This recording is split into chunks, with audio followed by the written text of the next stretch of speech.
Hi, I'm George Mariner Mole, Artistic Director of the Discovery Orchestra, and welcome to Notes from Under the Piano, stories from my life as a musician, conductor, and teacher. It all began when, as a child, I liked to recline under our grand piano as my mother practiced, and the rest, as they say. Today's episode, a visit to the chorus school. In the past, I wrote a blog about visiting the Newark Boys Chorus School in New Jersey. As a former choir boy myself, these visits are always special for me. Although St. Peter's Choir School for Boys in Philadelphia in 1957 was a very different environment in some ways than the Newark Boys Chorus School, there are some commonalities that all choir boys share. I strongly identify with the students at the Newark Boys Chorus School. However, this visit was particularly meaningful for several reasons. First, my friend and colleague, Dr. Brian Harlow, was just completing his first year as the conductor of the Apprentice Chorus, that group of younger boys who in many cases are also in their first year at the choir school. These students are in training to become members of the prestigious concert chorus conducted by Donald Morris. Brian is a superb musician and one of the finest organists I know. I had the opportunity to attend one of the Apprentice Chorus performances earlier that school year and can vouch that Brian is doing wonderful work with these young singers. So when Brian scheduled some time for me to do a listening session, I was delighted to accept.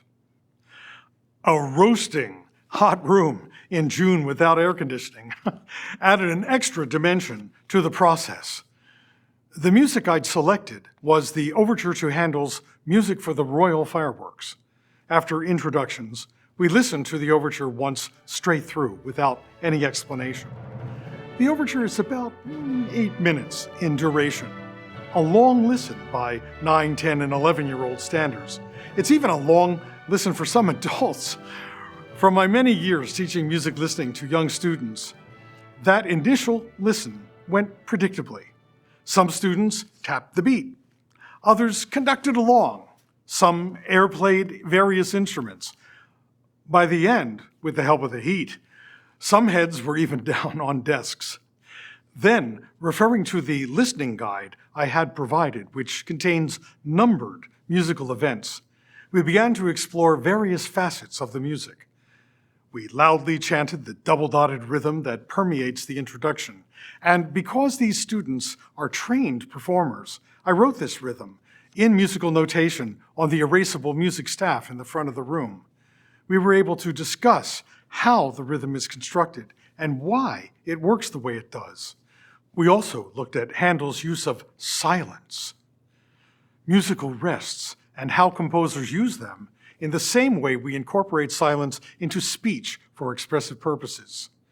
They enjoyed being divided into two groups, the musical question group and the musical answer group, counting how many occurrences of this question and answer they found, and noticing things such as Handel's switching out the bassoons and the oboes for the French horns in the answer.